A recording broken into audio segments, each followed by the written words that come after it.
Dobrý den, já vás vítám na řadí online a dneska tady mám dvě novinky od Bosche.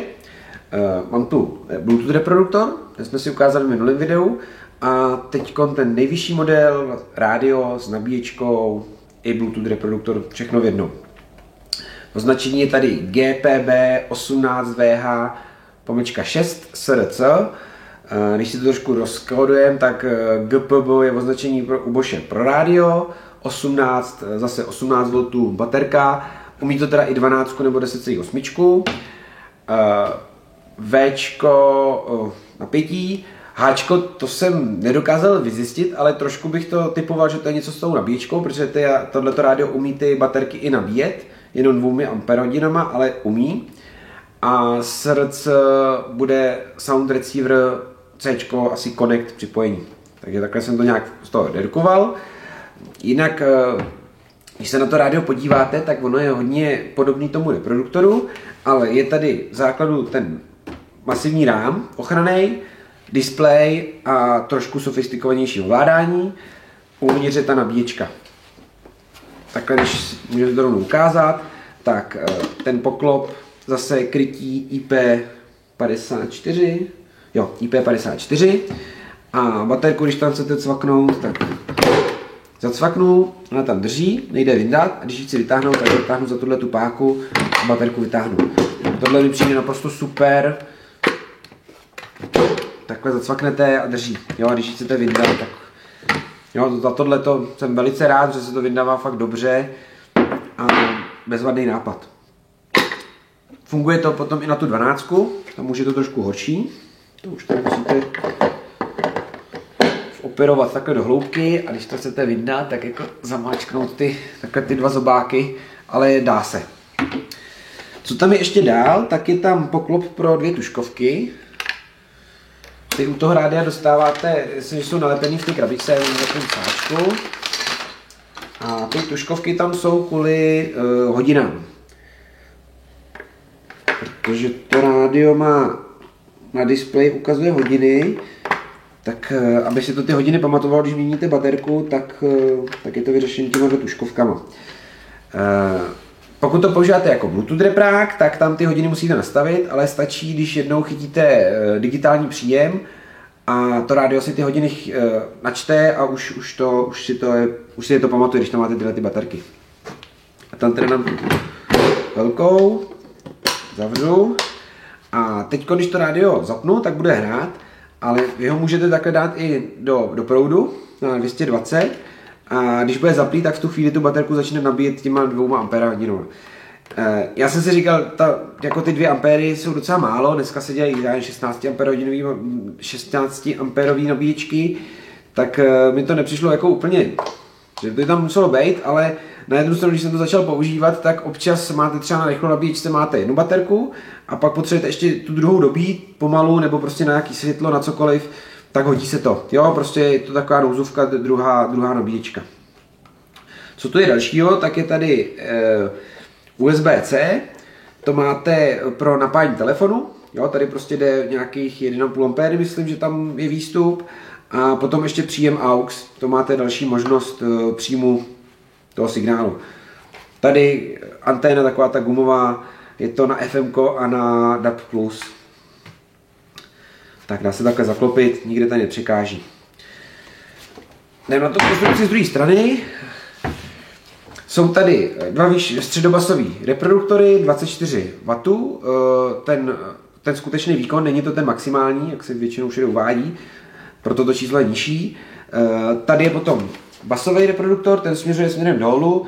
U toho basového to nevadí, protože vy ty basy vlastně jako ty duní, takže ty se vám rozléhají po celém prostoru, takže nepotřebujete, aby mířili přímo na vás. Ty středový reproduktory, tak ty už by měly jakoby vám mířit do uší, takže ty jsou takhle. Tady je pod tímhle poklopama nebo pod těma bříškama jsou bazreflexy z toho subwooferu, takže to taky potom společně funguje. To rádio hraje výborně. Jo, byl jsem mile překvapený, protože když to řeknu, Bosch začal, když poprvé udělal takovou tu bedničku, vypadalo to jako centrála, dost si to lidi pletli, taková ta první verze, to je 20 let zpátky, tak ta hrála na svou dobu výborně. Pak začali dělat různý verze rádií, pak se zase vrátili k tomuhle tvaru, udělali tam potom připojení přes Bluetooth ale to rádio hrálo strašně. Jo, my jsme se radovali, že konečně ta bedna má Bluetooth připojení, protože to původní úplně nemělo, ale nehrálo to dobře. Jo, prostě bylo to jako špatný. Opravdu ten zvuk na tu dobu byl o ničem, tak naopak tohleto hraje prostě na můj vkus výtečně. Je to takový jako subjektivní pocit, nebo těžko se to dá jako někdo, já nevím, nemám absolutní sluch, takže to ale je prostě pro mě super. Když to řeknu, nejdřív jsem si pořídil ten reproduktor, ten hraje vlastně stejně, ale jak to hrálo výtečně a jsem s tím hlavně spokojený, tak jsem teď domů pořídil místo toho reproduktoru to rádio, že nějaký funkce navíc, který si teď ještě rovnou ukážem. Ten rám, tak ten je bezpečnostní, jo, je to takový prostě bytelný, opravdu není to žádný jogurtový plast. Asi když to takhle hodím na zem, tak se tomu asi nic nestane, zkoušet to nebudu, protože je moje, nechci si to zničit, ale jako věřím tomu, že to něco vydrží.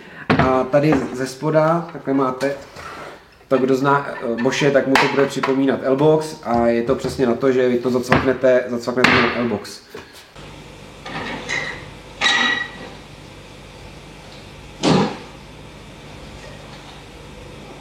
Tak, to je k tomuhle a jdem se, ještě teda, když mám konstrukcí, tak ještě tam je taková srandovní vychytávka a zkuste hádat, na co to je. Je to otvírák na pivo, nebo na nějaký skleněný limonády, nebo limonády ve skleněných flaškách a není to tam úplně našroubovaný v základu, ale můžete si to tam takhle našroubovat, tady se vyndají tyhle ty dva šrouby a takhle se to sem potom našroubuje a funguje to prostě jako otvírák. Takže na stavbu ideální, po případě nějakou party a no, tak prostě je to po ruce. Přijde mi to docela vtipný, ale vtipný dobrý detail. Tady ještě nahoře, protože když to člověk používá potom jako Bluetooth reproduktor, tak prostor takhle na mobil, když ho dáte takhle, tak je trošku hloubš, takhle je trošku míň.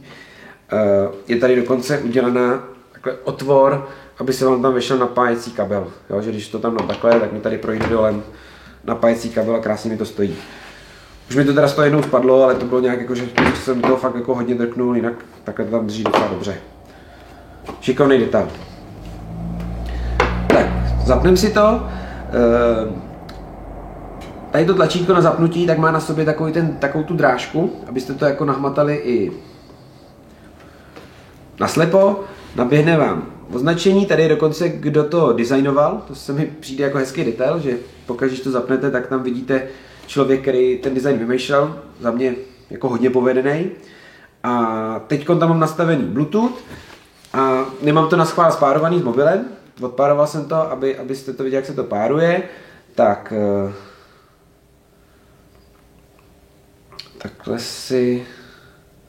takhle mám zaplý Bluetooth, on furt něco hledá, detaily, kouknem takhle dolů, už to tam svítí,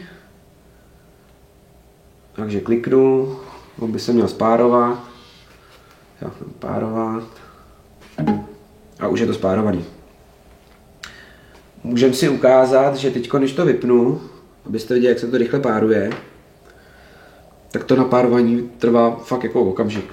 Jo, je to... Jo, a už to tam je. Takže potom, když prostě už s tím fungujete denně, tak jenom prostě zapnete rádio a ono se okamžitě píchne k mobilu. Tak, já tam pustím...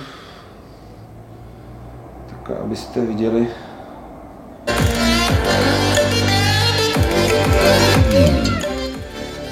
Zesilování, takhle, zdroj má jedno zesílení a pak to rádio má druhý. Když to chcete vypnout, tak můžete dát takhle slumení, ono si to dá jako pauzu. A nebo, jo, tady se to dělá takhle. Nebo samozřejmě na tom telefonu. Tady je dobrý, že to rádio pokaždé, když zapnete znova, tak ono nikdy nebude nahlas zesílený. Vždycky se zapne v nějaké té 1/3. Takže když to budete mít někde na stavbě na plný perdy, pak to vypnete to, přinesete si to do dílny a zapnete ho znova, tak se nepustí na plný kule, ale do té 1/3. Takže pokaždé ho musíte zesílit. Teď, když to vlastně na to šáhnu, na to zesílení, zeslabení, jak ho začnu točit, tak ono to okamžitě veme jako play a začne to hrát. A líbí se mi tady super, že to je prostě velký kolečko, masivní, i v rukavicích, prostě opravdu poslepu. To zesílení, zeslabení je rychlý a no, je takhle, zní to divně, že tady v obdivu kulatý kolečko, ale dneska v době dotykových displejů a podobně, tak při práci to není šikovný, tak tady je to udělaný dobře. Tak, ohledně těch signálů, které tam vlastně do toho rádia můžou jít, tak tohle máme Bluetooth. Pak když zmáčknu tady to tlačítko s tou šipkou, tak si tady můžu potom tím druhým kolečkem, kde mám vlastně prostředku jako OK a tímhletím vybírám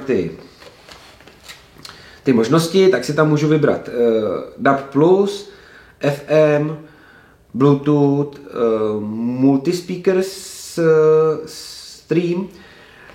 Tam to jde o tom, že když máte třeba tohle ten reproduktor, tak vy můžete z něho vysílat signál pro to rádio a ono se ho chytne. A nebo to jde i naopak. I tohle to může vysílat signál pro ten reproduktor. To si když tak za chvilku ukážem. A jo, teď jsem dělal blbost. Tak se tam vrátím. A pak je tam ten AUX, to už jsme si tady ukazovali, to je normálně přes kabel tady zezadu. Tak, když chci něco vybrat, tak mi to se zmizelo zpět. Tak zmáčknu a potvrdím. Když tam dám třeba ten digitál, tak ono mi to teď tady začne hledat, ale bohužel my jsme tady v plechové hale a to nenajde absolutně nic. Jo. My tu máme problém i s FMkem, takže to tady bohužel hrát nebude, ale prostě když to zmáčknete, tak zase se vás to zeptá, jestli chcete automaticky skenovat, tak si tady takhle vyberu, že nechci a můžu se vrátit do toho Bluetooth. Jo, on se teď přihlásí, jestli to možná zase pustí automaticky, ne, jenom se přihlásí. Tak, pak je tady teda Bluetooth tlačítko, kterým to můžu přepnout rychle, že to nemusím vybírat ty módy, protože se počítá s tím, že to Bluetooth se bude používat asi nejvíc. 1 až 5, tak to máte, když máte FM nebo ten digitál, tak si můžete předvolit ty stanice. Je to jednoduchý, to stanici naladím, zmáčknu tlačítko a držím, ono mi to pípne, napíše mi tam číslo a už to mám uložený. Potom tady dole tak je přehazování písniček, po případě ladění stanic, tam máte, jedno je automatický, u toho FMka, že to jako začne hledat další stanici, tím kolečkem si myslím, můžete nastavit jako manuálně tu hodnotu toho, ty megahertze, prostě si tam nastavíte vyloženě manuálně. Zapnutí, vypnutí. Tak a pak je tady tlačítko pro nastavení různých věcí. Tak, tady se dá nastavit ten multispeaker systém, ale vysílání, že to rádio začne vysílat signál třeba do toho repráku, ne přijímání, ale vysílání. To se zmizelo. Pak je tady nastavení equalizéru. To se mi líbí, že tam si můžete nastavit buď interiér, venkovní prostředí, hlas, anebo potom, to vždycky zmizí, anebo potom i úplně čekat, teď jsem tady něco udělal a nevím co. Ne, to jsem se dostal do menu, takže zpět.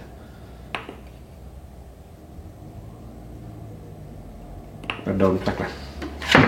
Tak a tady si můžete nastavit interiér, indoor, outdoor, takže interiér, venkovní prostředí, potom mluvený hlas a vlastní nastavení, tak tam si potom vybíráte basy, všechno podle chuti. Takže tam si to můžete potom nastavit manuálně ty hodnoty sám. Tohle jsem docela rád, že začal jsem to používat, že na venkovní prostředí to víc basuje, na to vnitřní ty basy trošičku ubere a líbí se mi to na tom rádiu, že to jde takhle nastavit, protože třeba u tohle reproduktoru nastavit to nejde a když ho dáte do interiéru, tak on jako basuje až moc. Jo, u toho rádia jsem to právě, kvůli tomu jsem i to rádio, když to řeknu, pořídil, že tam je prostě volnější to nastavení. Tak když se tam vrátím do toho nastavení těch funkcí, tak tady je potom hodiny, tam si můžete nastavit, takhle když tam, tak si vyberete 12:24, anebo potom nastavení toho času, pokud se nepřihlásíte k tomu digitálu. a jas displeje, svítí to dost, takže dá se to stlumit, po případě zesílit. A tady je potom nějaký info, že tam je verze a tovární reset. Pokud chcete něco vymazat nebo si tam něco nastavíte špatně a chcete to zresetovat, tak tady to lze. Tak. Tady nahoře ukazatel stavu baterky, to Bluetooth a tady jsem teď tam mám ten vlastní nastavení těch basů a že je pauza. Věc, co se mi hrozně líbí, tak jsou tady hodiny. Jo? Jedna z největších na tom displeji, když je to potom v tom módu, že si to nic nenastavujete, tak tam máte vidět hodiny. Protože sám jsem to pořídil tak, že to mám na takové poličce a prostě používám to i jako hodiny v dílně. Ukážem si teda ještě ten příjem toho signálu do toho druhého rádia. Já to hodím. Takže to dáme takhle. OK. Tak a teďkon by měl... Jo, teď tady ukazuje ten multispeaker systém. Já si tady zapnu ten reproduktor. A... Tak, teďkon mi bliká. A teďkon tady na tom rádiu to zkusím pustit.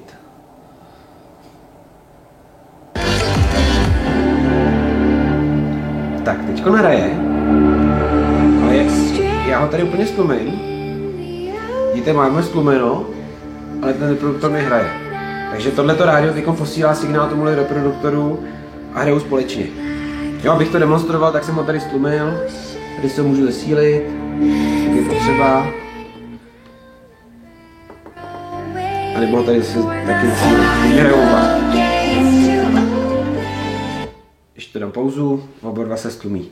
Jo, takže teď ten reproduktor, nebo to rádio posílá signál tomu reproduktoru. Teď on ztratil, že jak jsem dal tu pauzu, tak on ztratil ten signál, tak začal blikat.